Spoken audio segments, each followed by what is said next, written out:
Bruxelles fête le Père Damien, Saint Damien de Molokai. C'est une joie pour moi de vous en parler parce que c'est un saint belge et qu'il n'y a pas tant de saints belges que ça.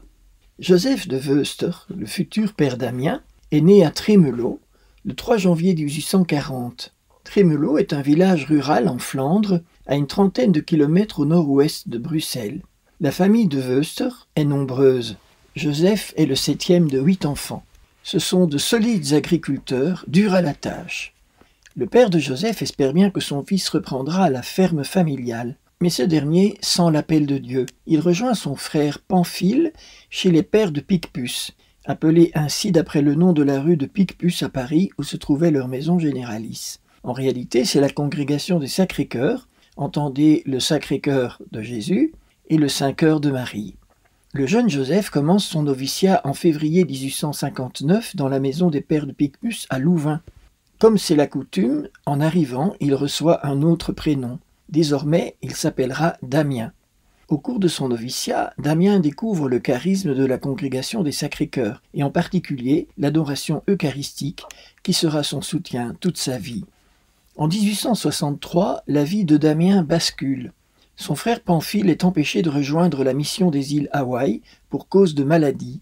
Damien obtient de partir à sa place.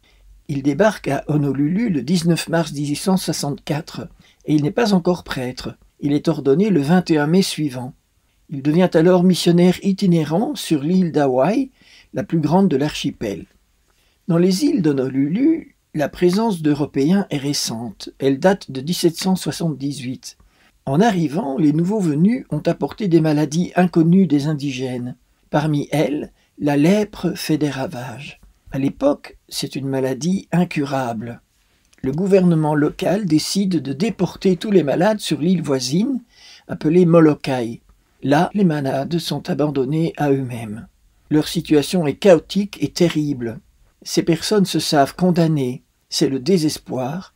Il n'y a pas d'église, pas d'école, pas de règles. Cela devient une jungle humaine, sans foi ni loi.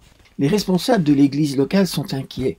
L'évêque local, qui est aussi un missionnaire de Picpus, Monseigneur Maigret, cherche une solution, mais ne veut pas envoyer des missionnaires en utilisant leur vœu d'obéissance.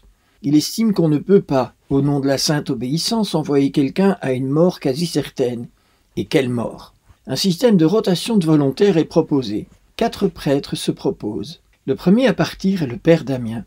Il part le 10 mai 1873. Il ne reviendra jamais. Les lépreux l'adoptent. Il décide de rester avec la permission de ses supérieurs. À Molokai, le père Damien est partout. Sa présence est source de multiples bienfaits, tant matériels que spirituels. Il organise la communauté. Il crée l'ordre et la cohésion, organise semailles et récoltes, fait construire des écoles et une église. Il est le médecin des âmes et des corps. Il redonne espérance aux lépreux, il devient aussi la voix des lépreux. Il y trouve également sa joie. Il écrit « J'aime beaucoup nos pauvres insulaires. Je donnerais volontiers ma vie pour eux, comme l'a fait notre divin Sauveur. Aussi, je ne m'épargne pas quand il s'agit d'aller voir des malades au loin. » On imagine bien que la vie du père Damien n'est pas facile. C'est l'adoration qui le soutient. Il le confesse un jour. Sans la présence constante de notre divin maître dans ma pauvre chapelle, je n'aurais jamais pu persévérer à associer mon sort à celui des lépreux de Molokai. Ou encore, je trouve ma consolation dans mon unique compagnon qui ne me quitte pas, notre divin Sauveur dans la Sainte Eucharistie.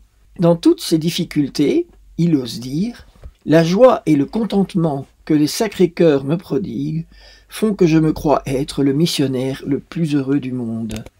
Évidemment, le père est seul. Aucun autre prêtre ne l'accompagne.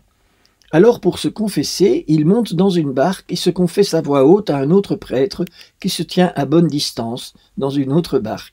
En 1884, le père Damien découvre qu'il est atteint lui aussi de la lèpre. Il peut dire désormais « nous autres, les lépreux ». Il meurt le lundi saint 15 avril 1885. Il avait tant espéré mourir le jour de Pâques. Une de ses dernières paroles est « qu'il est doux de mourir comme un enfant du Sacré-Cœur ». En 1995, Jean-Paul II, dans son homélie pour la messe de béatification, à laquelle j'ai eu la joie d'assister, affirmait « Le père Damien devint lépreux au milieu des lépreux. Il devint lépreux pour les lépreux. Il a souffert et il est mort comme eux, croyant en la résurrection dans le Christ, car le Christ est Seigneur. Le père Damien a été canonisé le 11 octobre 2009 par le pape Benoît XVI à Rome.